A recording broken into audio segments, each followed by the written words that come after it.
Hi, my name is Vince. Yeah, today I want to take some time to talk to you about, how to get your team under control.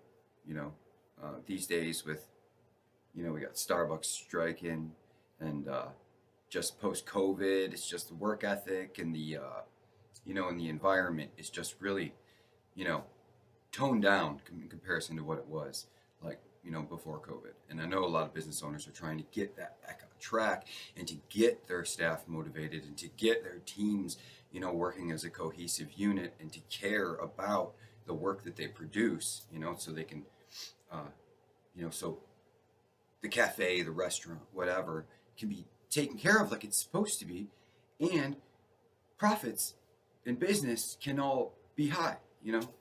Um, Sorry, I never really make videos or anything, so I don't, looking at myself while I'm doing it, it's kind of tricky first time. But yeah, I can edit all that. Get your business back, like functioning like it's supposed to be after COVID. When everything is hip hop and happening, and you want those, you know, people to come to you and dine in and enjoy the experience that you're creating in your restaurant or your cafe or whatever. You know, trying to get your team on board with that is difficult, because everybody's so used to, things being slowed down, or you hired on your people during COVID, so they're used to the lax expectations, and they don't even know what it's like to perform we know what your expectations actually are. Um, and so I just wanted to take some time today to really just talk about that and to, yeah, kind of just like go over ways that you can uh, connect with your staff and really understand who's on your side and who's not, so you can get the right people on the bus and you can get the wrong people off the bus. You know what I mean? And yeah, so we'll just jump right into it. The first thing that really comes to my mind when we're talking about this is active listening. You have to active listen, right? And you have to have your staff comfortable enough around you to say things that's on their mind and not feel like they're walking on eggshells. You know what I mean? So that you can really get a good picture of what's happening. What the norms are rather than what the policies are. For instance, if you overhear a staff member talking about how why would I work this hard for this little amount of money? Um, that's something as a business owner that you want to know is being talked about, but you're not going to know because nobody's going to tell you, you know. So you either need to do it yourself or you need to get somebody to do it for you, which is something that I actually am very good at, um, and to go into your team on a regular basis. So however you have your staff scheduled, like at some cafes, some of most team members only work like once or twice a week, so that elongates the process. But if you have a team that is there Monday through Friday, same time, or some regimented schedule, it wouldn't take as long. Okay, edit that out. So what you do is you go in to the team and you work alongside with them, right? And you don't talk that much. You kind of just ask questions and you just don't express ideas, don't express opinions, don't nothing like that. It's like kind of your first 90 days kind of thing, right at the beginning. You just show up or you have somebody else show up and you just kind of like feel it out. You act super interested, like it's your first time, and you ask tons of questions. And you're not fishing for what the correct responses are for as a business owner. You're looking for what the norms are, right? So you need to ask those questions in ways that's going to generate a response that's, um, reflective of what the norms are. So that means you got to like be cool with them and kind of come in like an employee, rather than come in like a leader. You know, you have to have that mindset. You have to be very, what would you call it? Like very step back. You know what I mean? A lot of leaders like to lead. Lead from the front. Like it's absolutely. But leading from the back is also a very, very, very useful tool. And by leading from the back, you can find out a lot of what these norms are, and then you can create strategies in order to address those things. And that is where a lot of the hiccup happens, just because we don't know how to address things appropriately, or we want to hang on to certain people because we got a busy season coming up, and so we need to get those, move all these pieces around, but at the same time, be an empathetic and compassionate person, who looks at this team as people. You know what I mean? Uh, and respects them, gives them that respect, regardless of if they give that respect back. Because as an establishment, as a foundation, it is your job to set the standard.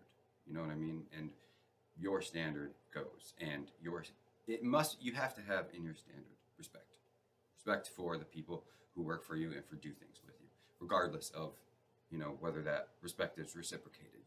You perform above all of that.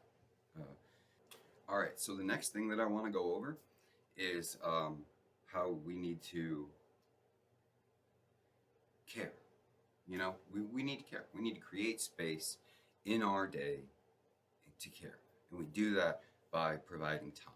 Now we can outsource that and delegate somebody to do that and to take time with the team. But the team needs to consistently be heard. They don't, you don't need to be afraid of your team or anything like that. You can make decisions as you feel like you need to make them. Obviously there's a way to do that, but you need to spend time with the team, like quality time, because sacrificing your own time for the team gives the perspective that you do care, because they don't have a clue about any of the other stuff you have going on, nor do they care. I mean, especially if you're just getting your team together, or and you don't really have a team that cares about the operation and cares about your place in that and cares about their place in that. If you have a team that's just there just for the paycheck and kind of like there's a friend clique, but none of that really correlates with the business and it doing better. So you really have to show them that you care by giving them your time, and that's kind of how you maneuver yourself into a position to where when you do go to make these changes, you're more they're received better, or you've invested time into building a relationship. You know what I'm saying? And so that could be just like a one-on-ones, frequent one-on-ones, what would you call them, um, ad hoc one-on-ones or whatever, just out of the blue, pulling somebody aside. You come in, you're in a good mood, you want to express that, and so you just pull one of the team members aside and you say, hey, this particular specific thing that you did yesterday, that was awesome, and I just wanted to express that to you. Sharing those good feelings and sharing those wins, not just sharing the numbers, because sharing the numbers is great, but it's more about sharing those positive feelings so that you can establish that positive atmosphere inside of your business. So something else that you could do aside from those one-on-one kind of things, which do work very well, especially when you use them frequently, and just do them real short. Something else that you could do is actually just schedule yourself to work with the team, and and just do that regularly over the course of a few weeks. Position yourself with the team regularly so they get comfortable with you. So you're going to be asking questions, and you're going to be acting very interested in what they're doing, and their job, making them feel like, yes, their job is important to somebody, and when they do a good job, it's noticed, So as a business owner, it's really important that you notice what's going on. You have to notice things. You have to pay attention. Who's doing what, And I mean, maybe it's just a few days a week, where you just keen in and you just pay really close attention to what's getting done, who did what, or you have a supervisor that tells you about the day very specifically, and then you take your time to go and talk to those team members who did those things that the supervisor told you about, and you thank them for that personally, and that's very important. You gotta really invest your time and put yourself into the business. If you want your business to thrive and to reach numbers that it never has before, then you need to invest you into it. You have the vision. It's your brand. You have to put that into it, because you're going to find who's not cool with it at your, on your team. You're going to find who's not the best fit for you, and you got to just cut those people loose, and you really need to invest time into, training those new people, So if you have people who've been around, maybe got hired halfway through COVID, and they're just like, they don't understand what you mean when you say, I need you to do better. They don't understand what you mean because they've never been held to that standard before. So they literally can't conceptualize what, you know, taking care of the entire restaurant, taking care of the entire cafe looks like, because they've just never done it before. So you got to have those conversations. You got to let those people go. You got to move forward. And letting those people go doesn't have to be a bad thing. You can give them time. You can tell them like, hey, you know, take your time doing this. Give them like a month's notice and tell them, hey, in a month, you know what I mean. It's be good to see you somewhere else doing something that you're more passionate about and something that you actually care about. You know, the effort that you put into it. Yeah, because that's it's really just what it's about. It's about you putting yourself into the operation. Because it's not conceptual. The operation is not conceptual. There's many aspects of a business that are conceptual, and and operations is it's just not one of them. And so it can't be done behind a desk. You know what I mean? You got to get out there and you got to set your standard, and you can't be uncomfortable. You really can't be. You have to be if you have a team member or something that you're uncomfortable around, you're not super confident about giving them delegation, because you don't know how it's going to be received, and it feels like the boat's rocky. I mean, we've all been there. We've all been there when we lose control of the staff, or the team is setting the standards, and we're behind the ball. That kind of stuff happens, because if you are setting the standard in your cafe, then you're not going to feel like that, because you know that it's yours. It's yours. It's not theirs. And if they don't like it, they can go. And that's totally fine, because you are confident that you've built a foundation within your cafe that can support that fluctuation in staffing. That's very important. So you just got to go in, and you got to really listen to them, and you got to really figure out who is what in the socio-emotional hierarchy. I think that's what it's called. I heard that a long time ago, and that really resonates with that. Everybody takes a natural place in a team, and you got one who's like the gossip. You got one who's like the caretaker. You got all those different positions, and it's all unique to the groups that you have.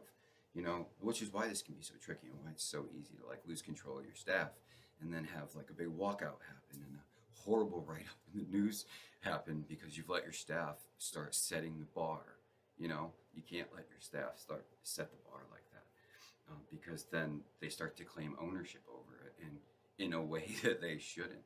They claim ownership over their roles. They don't claim ownership over the establishment. Like there's a really big difference in that. And there's nothing wrong with taking ownership over the role. There's nothing wrong. That's not like a lower position. It's just not. It's just a different job. You know what I mean? Just like when you're in the cafe, everybody's got their own job. Like the barista or the line cook, they've got their job. The host or the server, they've got their specific job. And then the GM, they have their job. And it doesn't place anybody above or below anybody. It just, those are what those people's jobs are.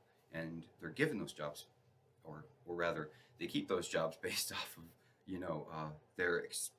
the experience that they express, in quality work. So, yeah, I think that about wraps it up. Yeah, I am going to be launching some stuff here coming up pretty soon. It's Empathic Business Solutions.